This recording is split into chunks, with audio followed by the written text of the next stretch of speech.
In this lecture, we are going to talk about the software that you need for the whole course. And the reason why we are talking about it right now is in the next lectures, we are talking about the theory of the Ethereum blockchain and the Solidity language. And downloading the software, especially the blockchain, will take a while.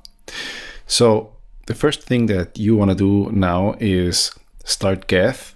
So that Geth is downloading the blockchain in the background while you are going through the next lectures. And there I want to talk about two specific flags you want to add to Geth when you start it. So first of all, there's the flag fast.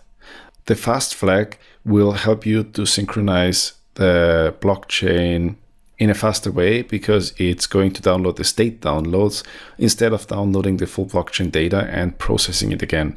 It will not only decrease the download time, it will also reduce the size of the blockchain dramatically.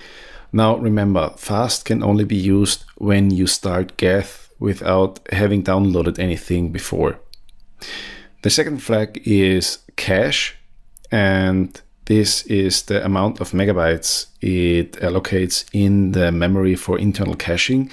And I personally use always 1024, but depending on how much RAM your computer has, you can increase or decrease the amount of cache.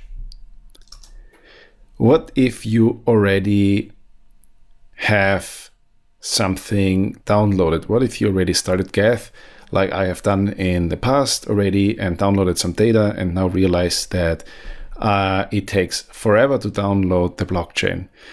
Now, if you are already pretty much finished downloading the blockchain, then there is no need to start from scratch. But if you have still like 700,000 blocks left and you realize there's nothing much going on, it will take another week to download this, go into your Ethereum directory and remove the chain data directory from there and start over. On Linux, it's in your home profile.ethereum and then the chain data, which is the production blockchain. This one is what you want to remove the chain data.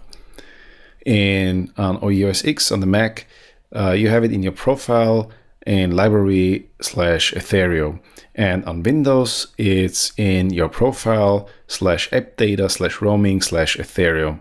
And there, no matter if you start Mist or if you start Geth or another client, this is usually the directory where they write the blockchain data into when you start the client without the parameter data tier. So this is where you find also your key store with your keys, which are encrypted with the password, or the testnet blockchain data.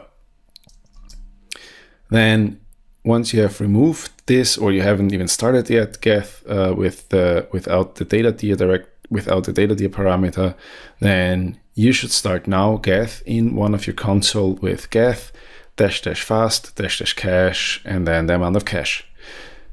This will dramatically decrease the download time for the whole blockchain data.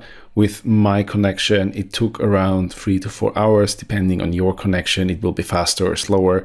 And currently, at the time of writing, the blockchain data is around 11 gigabytes. So make sure that you have enough space left on your hard drive. Especially currently with the SSDs, I ran into this problem a few times on an Ultrabook, that I didn't have enough space left for the blockchain. Next is the necessary software. I want to quickly talk about this. It doesn't take long to download it. It's just for completion of this lecture that I want to introduce to you the software that you're going to need throughout this whole course. The one is you should install Python, especially the Python version 2.7 and not the later one, not the free one. Then you need SSL. Interesting, on Windows, you have to download the SSL package, and I'll give you a link later. You should have a C++ compiler ready and a shell or a bash where you can type in your commands. Then what you also need is Node.js and the Node Package Manager later for Truffle and the test RPC network. On Windows, you find the software behind these links. You can download Python there. You can download the .NET packages there, which you will need. OpenSSL, either the Windows 32 bits version or the 64 bits version. They're both there behind this link at the time of writing. And I had to install the Visual Studio and open one new Visual Studio C++ project in order that Visual Studio is downloading the C++ compiler. I also downloaded the Git Bash and installed Node.js and the Node Package Manager from the nodejs.org website. On Ubuntu, it's a little bit easier. You just sudo apt-get and install the software. The same pretty much with Node and the Node Package Manager. You curl the setup and you run npm install.